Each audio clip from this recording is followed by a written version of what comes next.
Imagine a world where a writer's journey begins with a novel so perplexing that even their own spouse struggles to enjoy it.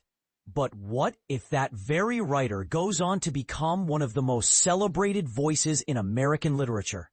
That's the story of George Saunders, the Syracuse author who recently clinched the National Book Award for distinguished contributions to American letters.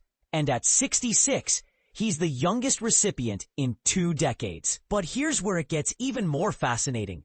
Saunders' path to acclaim wasn't paved with traditional literary pedigree.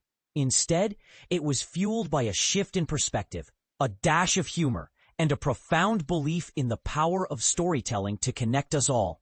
Saunders' early work was, by his own admission, deliberately obtuse. "I used to think serious fiction should be nearly impossible to understand," he confessed in a candid interview. But a turning point came when he began experimenting with whimsical Dr. Seuss-inspired poems. His wife's laughter at these creations sparked a revelation. Literature could and should be enjoyable. "I grew up on TV, Jaws, and Dick Cavett," he reflected. "I valued entertainment, but once believed it had no place in literature. Then I realized, of course it does." This epiphany transformed his writing, blending sharp humor, unpredictable narratives, and incisive social commentary into a style that's distinctly his own. With over a dozen books to his name, Saunders is a rarity, a best-selling short story writer whose work, like the acclaimed collection 10th of December, has earned both critical acclaim and popular appeal. His 2017 novel, Lincoln in the Bardo, a surreal exploration of grief and loss, even snagged the Booker Prize, a feat rarely achieved by American authors. And this is the part most people miss. Saunders' success isn't just about his talent. It's about his willingness to evolve, to challenge conventions, and to embrace the messy, human side of storytelling. But here's where it gets controversial. In an era dominated by divisive discourse, Saunders champions kindness as a radical act. His 2013 convocation speech at Syracuse University went viral for its simple yet profound message: err in the direction of kindness. In a world that often rewards cynicism, Saunders dares to believe in the goodness of humanity. Is this naivety, or is it the kind of bold optimism we need more of? Let's discuss in the comments. Saunders' latest work, Vigil, due early next year, continues this exploration of humanity's complexities.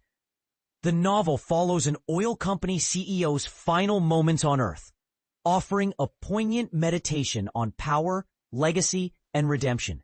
"A tank," Saunders writes of his protagonist. His wife had once called him that. He rolled right over what life had put in front of him. It's a line that captures the essence of Saunders' storytelling. Unflinching, yet compassionate. Satirical, yet deeply human. With influences ranging from Chekhov to Groucho Marx, Saunders' background is as eclectic as his writing. Born in Texas, raised in Illinois, and trained as a geophysical engineer, he didn't follow the typical literary path. Yet it was a high school literature teacher who first sparked his passion for writing. Decades later, Saunders has become a literary titan, celebrated not just for his work, but for his generosity as a teacher and mentor. Since 1997, he's been a fixture at Syracuse University, where he met his wife, Paula Reddick, during his MFA program.